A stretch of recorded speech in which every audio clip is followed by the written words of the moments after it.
Hey guys, it's your girl Tori, and today we're getting in First Chronicles chapter 11. This is about David becoming a leader when he is anointed to take over Jerusalem. Now, as David becomes the leader, he shows key qualities and to what will help him perform his leadership role. Sometimes you can follow God and you just do things in which he tells you to do. And next thing you know, he has put you into a leadership position. And as you come into that leadership position, you wonder, what does this new role entail? It can be challenging. It can be uncomfortable. You may not even want to step into what God has already blessed you with. But God's word will not return back void. So you will still step into this position unknowingly what the details entail. And this is where we meet David at in this story.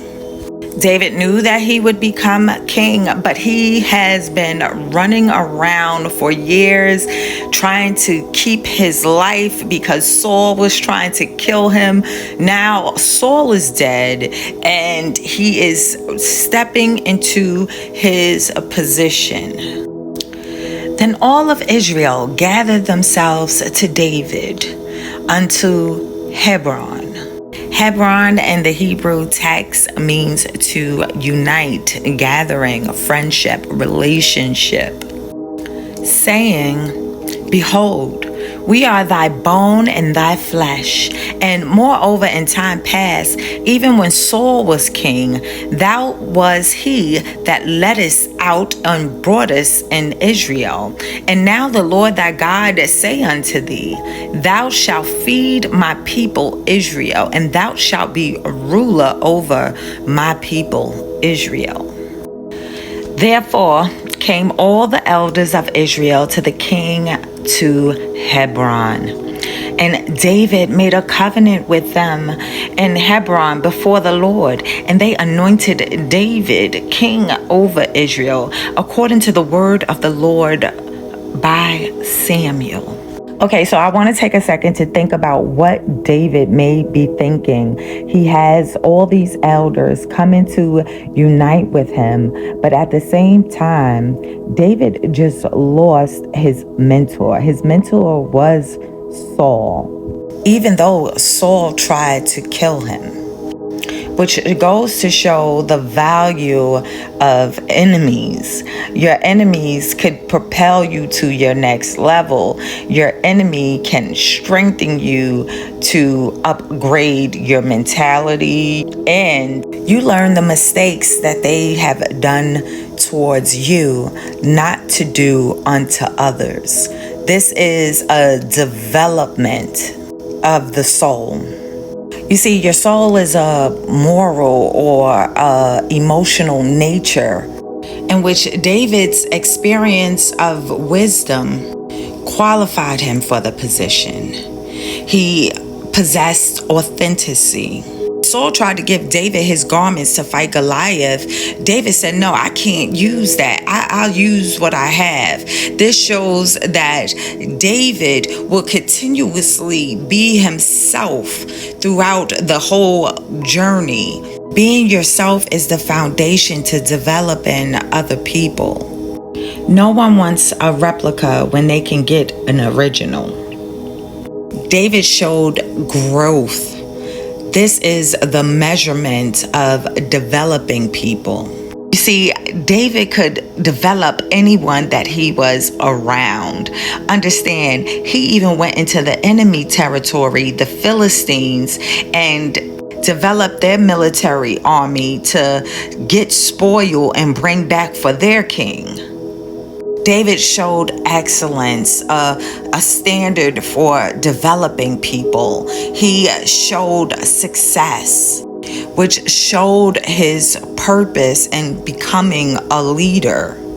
And David was passionate. You have to be passionate in whatever you do, because your energy, the fuel that you have inside of you, the spirit that you have inside of you, have to gravitate to others so they can produce. Okay, so now we're going to get back into the story. I hope you're staying with me. First Chronicles chapter 11, verse 4. And David and all of Israel went into Jerusalem, which is Jebus, where the Jebusites were, the inhabitants of the land. And the inhabitants of the Jebus said to David, "Thou shalt not come hither." Nevertheless, David took the castle of Zion, which is the city of David. And David said, "Whosoever smiteth the Jebusites first shall be chief and captain." So Job, the son of Zeruiah, went first up, and he was chief. Okay, so now I want to revert back to the beginning of this verse. They are in Jerusalem, which is Jebus. Now, the Hebrew word for Jebus means trampled place and waterless. What you got to understand, anytime you are coming into something, it's never going to be glorious. Your position is to bring the glory to that place. That is your position. You are going to be the one to make it glorious. You are the solution for that problem. You are the reason God has chosen you for that position. You are the reason that problem exists, because He made you the solution and He knew that you would give Him glory for it. It said they were in the land of Jebus, a waterless place, and the Jebusites inhabited, meaning people without living streams of water, people who were not connected to God, people who did not have the grace in which God has bestowed on you. You see, Saul and David both was positioned as king, but they had different graces amongst them. By the grace of God, David and Saul both received titles as prophets, but yet David was a prophet through relationship with God. Saul only received prophetic abilities being around prophets. You see, it's a lot of people building, but everybody ain't building for the glory of God. When David won his battle and brought the Ark and Covenant over, David danced, worshiped to the point where his clothes was falling off. And it was a testimony for God.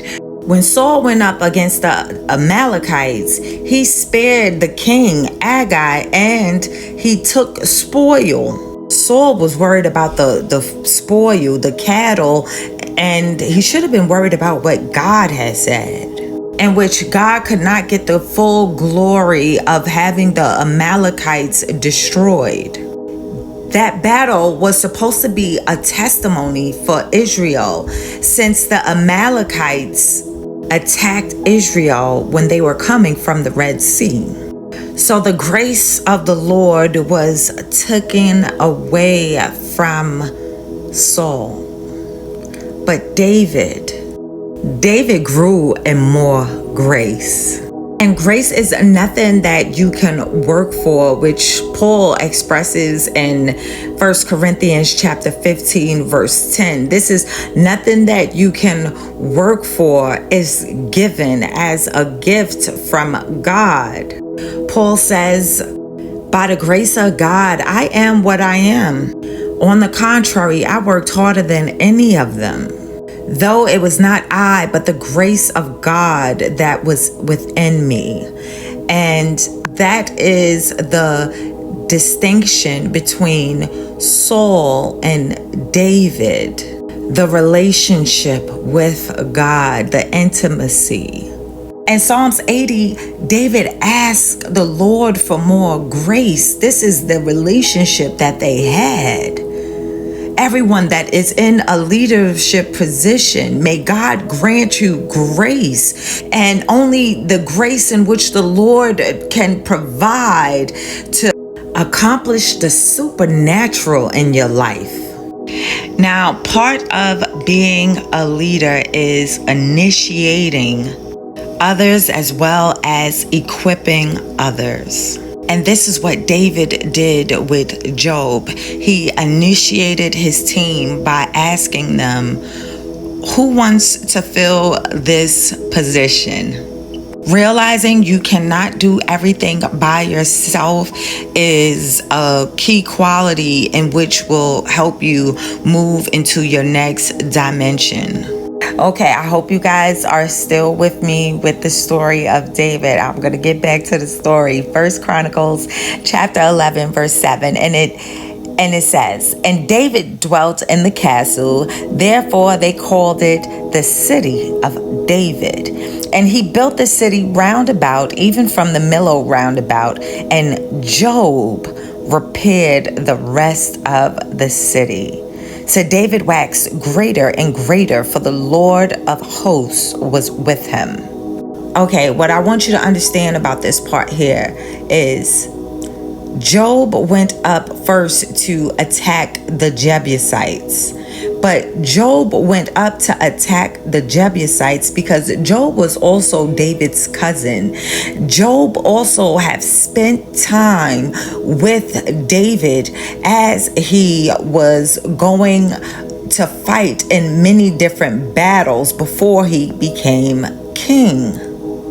So David already equipped Job on winning battles.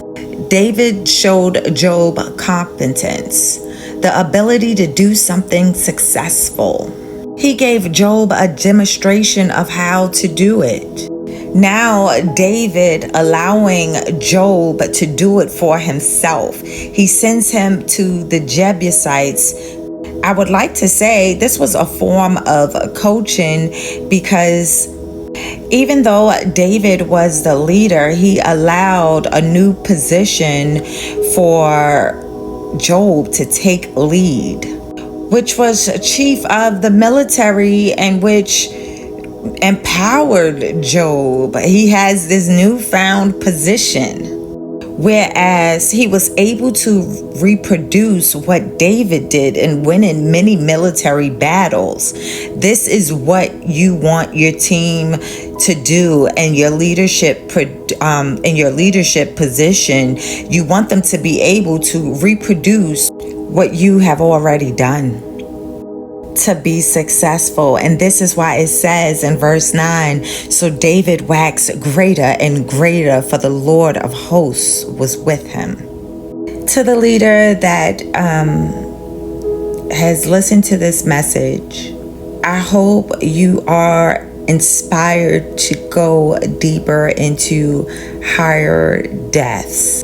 What God has given you is far beyond your imagination. And the overall message in this is that the power of God is working within you and moving and molding you. It doesn't need any sleep or rest. God's power is continuous, and it will continue to work for you. So remember this power that is within you. Know that anything that comes up against you cannot prevail. Challenges and enemies are only opportunities for you. With men, things can seem impossible, but with God, all things are possible. I hope you guys were blessed by this, because I was truly blessed by this.